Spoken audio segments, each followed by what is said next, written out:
Madhubala from second year CSE C section.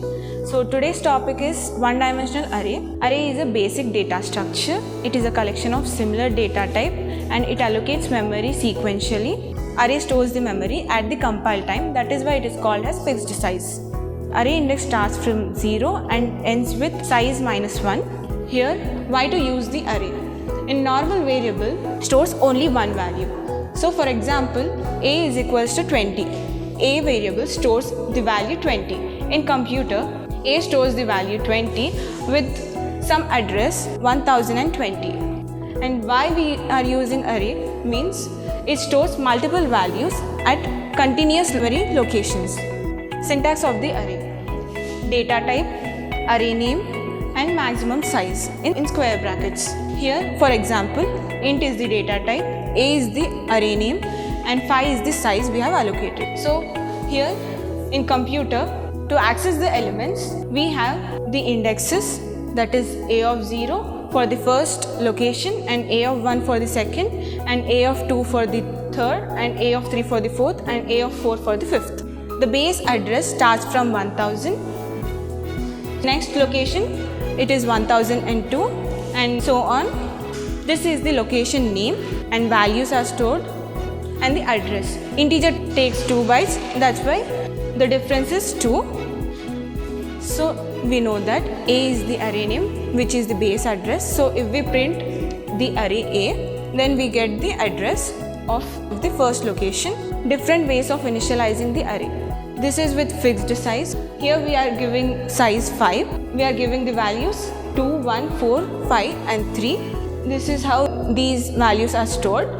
And here we can see that we gave the size 6 and we are giving only 3 values, and in memory the other 3 values are stored as zeros. That's why it is called as partial initialization. Here we gave the maximum size as 2 and we are giving the values more than 2, so we can't initialize like this. Here without giving the size also we can initialize the array.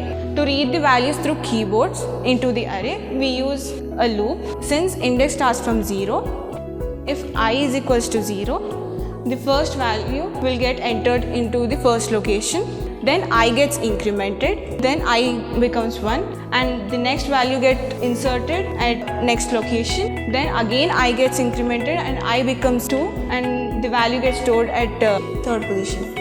Again I gets incremented and it continues till the n value. Since we gave n is equals to 5, at n is equals to 5, the condition gets false and loop get terminated. Initially at I is equals to 0, at a of 0th location 12 is stored of address 1000, and for I is equals to 1, at a of 1 location 7 is stored with address 1002 and so on. When I is equals to 5, this condition becomes false and loop get terminated. To print the values through keyboard, we use one for loop and one printf statement, and this is how the values get printed. So how to calculate the location of the array? We use this at ith location, at specific location which you want to access. If we know the base data address plus data type into location.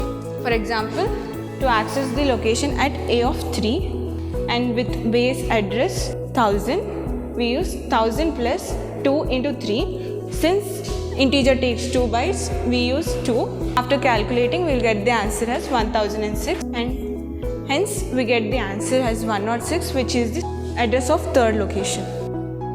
And the different ways to declare the array, we can use integer, character and float, different data types, and this is how we initialize the array. Thank you.